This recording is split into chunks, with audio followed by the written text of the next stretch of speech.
Masarap yung mga tinapay sa Pandi Manila, guys, dahil ano siya, malalambot. Lalo na to, yung pandesal nila, dahil sa pugon siya. Hindi siya sa oven, yung pugon talaga na.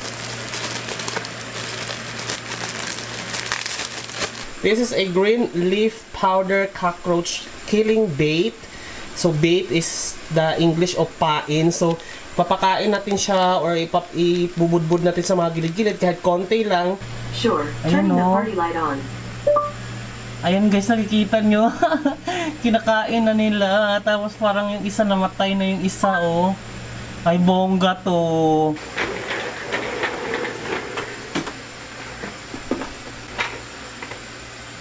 Oh, bongga. Ay, gusto ko to. Tapos pag ibaba ko, yan, pwede na siya. Oh, I love it! Thank you so much! Goodbye talaga siya, guys. Yung hindi, alam mo yung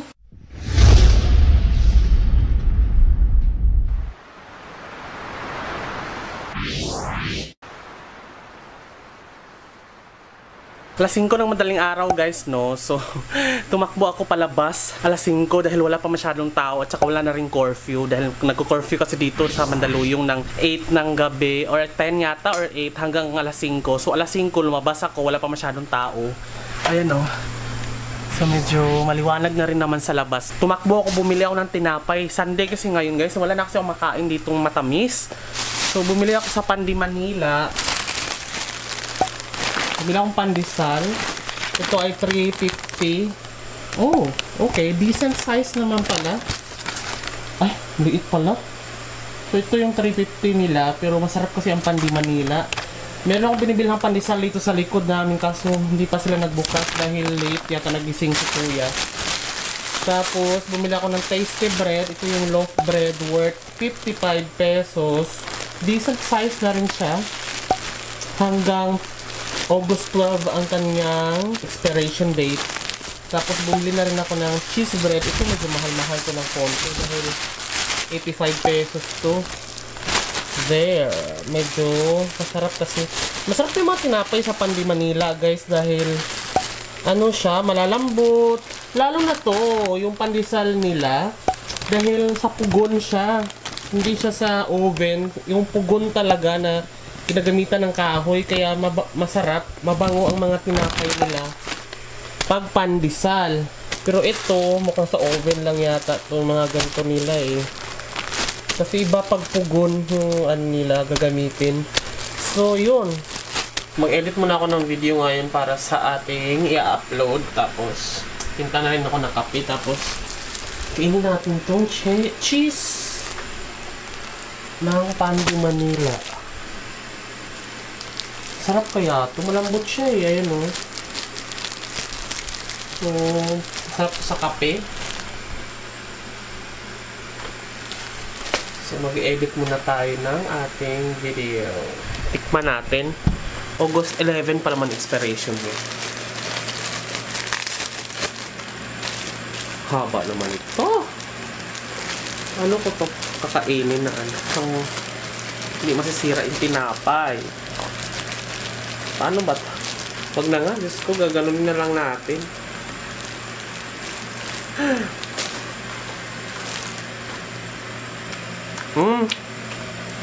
Harap. Sarap sa kape.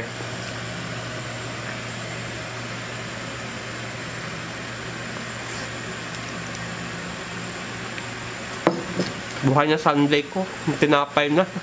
So ito na nga guys, no, habang nag-i-edit po ako ng aking vlog for this day. So kinatok po ako ng aking kapitbahay dahil kumuha ako sa kanila ng chair, yung office chair talaga. Ito na nga guys. Bongga to. As in bongga talaga siya dahil this is ergonomics, di ba? Bongga, ibig sabihin ergonomics, hindi siya health hazard, maganda siya kahit magbabad ka dyan ng 8 hours dahil kailangan ko to dahil na nagtatrabaho trabaho, nakaupo ako sa upuan ko halos 8 hours a day. Bongga naman to. Perfecto kasi nga, ang amount nito, nakuha ko lang siya ng 450 pesos. Ang mahal ng mga ganito kung bibilin mo siya ng brand new. So, nakita ko kasi kay at Madam Susan, kapitbahay ko lang dito kasi meron kaming Facebook group na parang nagiging marketplace na kung mayroon kang reklamo, hinanaing dito. So, ipopost namin doon. Na-notice ko siya kanilang madaling araw. Nakita ko yung post niya na nagbibenta siya ng ganito. So, ayan siya, oh. So, ayan siya. So, nakita ko nagpo-post siya. Ang dami. So, sabi ko, mukhang 450 sa ganitong klaseng chair. Hindi na ako mag-i-NRT pa. So, nalaman ko nung deliver niya dito kumatok, sabi niya, second hand daw talaga to. Kasi nga, yung office daw nila ay nagpapalit ng mga ganito. Ang dami niya mga ganito eh. Halos marami ning umu-order dito sa ano. So, buti na lang nakakuha tayo ng isa. Part yata ng depreciation ng office, 'di ba? Na pag nagpalit, bibenta na lang para yung depreciation value na maibalik eh kahit paano hindi masasayang. So, pwede na to. Maganda to kasi natataas. Try ko nga. Ay, bongga siya. Ibababa ko. Ayan, bababa siya. So, ayan. Pwede na. Uy, in fairness ha. Tapos paikot-ikot siya, ganyan no. Natutuwa ako dito sa ano na to. 450, mahal to eh. Mga nasa 1,000 plus, 1,500 ganon. Tingnan mo, ayos pa. Wala pa pati yung gulong. Wala pang ano. Parang good as brand yun na din. So 450 pesos lang. Di na masama to, mga bakla. Diba? Arte pa ba? So yung bigay sa akin ng yung paglipat dito na bahay.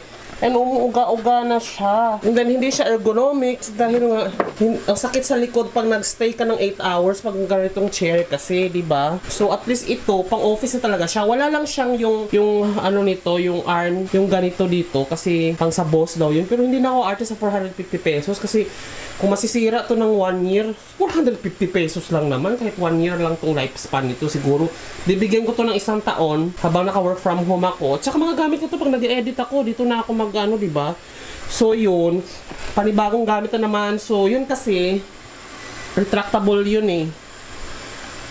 Yan. Gusto ko rin yung mga ganun dahil pag hindi ko na kailangan gamitin, itutupi ko lang. Hindi na siya space consuming. Ito naman, bongga na to kasi pang office kasi talaga. Gusto ko kasi talaga bumili ng gaming chair, yung mga mahalin. So, halos 5,000 kasi yung mga gaming chair na talagang ergonomics ang todo-todo. Pero hindi ito masama ha. Todo na to, boy din na to. Thanks, Miss Susan. So yan guys, na-disinfect ko na siya ng bonggang-bongga ng alcohol. So ito na yung gagamitin natin.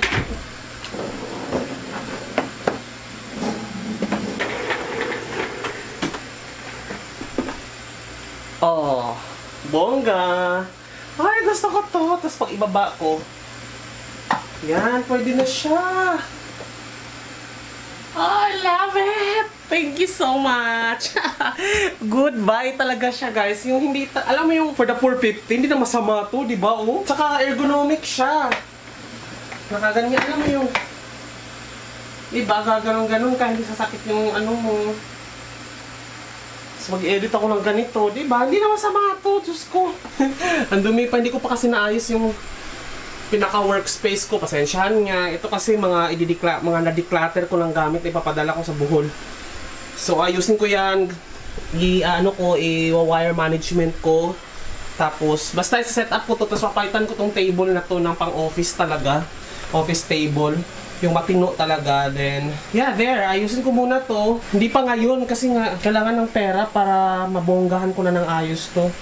This is my desk station, no? Ito yung sa cellphone. Then there, ito na yung pinaka-Avaya phone ko. Tingnan, madami kong mouse.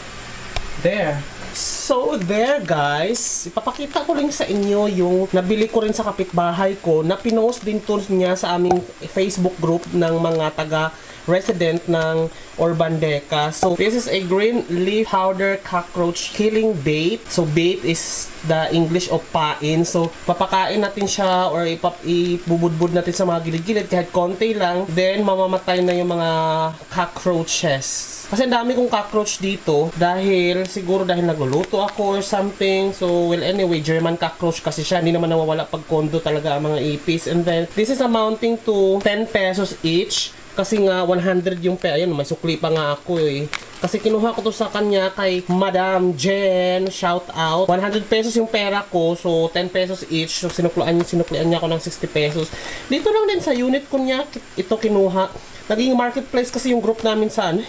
May mga food and everything. So ito kinuha ko to para ma-try dahil nga mukhang makakatulong din naman to. Ito-try natin effective ba to. Pero ito, this is the packaging itself may seems alarming dahil nga kung may bata ka or mga anak or lolo, matanda ganon, papagkamalan siyang kape. Diba? Or di naman kaya green. Kasi nga green leaf. Parang green tea. Parang gano'n yung So, ingat lang siguro dahil hazardous to. Lason ito. So, ito lang kasi parang green. Diba? Kasi since powder siya, parang kape or parang diba? So, ingat na lang dito guys. Ayan guys, nakikita nyo. Ayan guys, kinakain na nila yung mga ipis yung nilagay kong pain. Yan siya. Nilagay ko rin sa mga sulok-sulok guys, dyan. Ayun, doon sa ilalim. Ayun kinakain na nila, tapos mamatay na sila. Mukhang effective to ayun Yun, yung kulay dilaw. Kinain ko. Tapos nilagay ko sa mga kung saang sulok-sulok. Para mamatay sila. Tapos dito sa gilid may sapatusan. Turn on party light. Sure, turn the party light on. Ayan guys, nakikita nyo. Kinakain na nila. Tapos parang yung isa namatay na yung isa Ay bongga to. Ay gusto ko yung product na to. I'm so loving it. Thank you Madam Jen, Ate Jen. Thank you so much. Ayan na siya. Kinakain talaga nito sa namatay na yung isa. Ang bilis. Kasi dapat 3 days bago mo babalikan. Ito ngayon, lang, mga 5 minutes pa lang. Ay, loving ito. So, may mga namatay ng iba, Mga itim-itim. Ayan, yung iba namatay na. Bumibili rin kasi ako sa mga kapitbahay dito ng mga kung ano-ano nila, ng mga pinapatinda. Baka bibili ako ng chili sauce. Isa sa mga kapitbahay ko dito. Tapos may short din. Abangan nyo guys kasi bumili ako ng short. 250 pesos yung short, yung city short. Maganda yung kulay na nakuha ko, 250 pesos dalawa. Kay Ermel ko siya na binili, yung binilhan ko din nitong water purifier. So taga dito lang din yung mga ganito kasi huwag na nating support small businesses, 'di ba? Dahil nga sa COVID ngayon, kailangan nating gumawa ng paraan. So kung online selling, go, support tayo diyan, 'di ba? Kasi nga yan yung makapag-boost ng ekonomiya. Kung wala kang physical store, why not indulge the online store, 'di ba? Gamitin ng technology sa mga gandang bagay, ganon. So, yun. Ayan siya, mukhang effective to, guys. Loving it.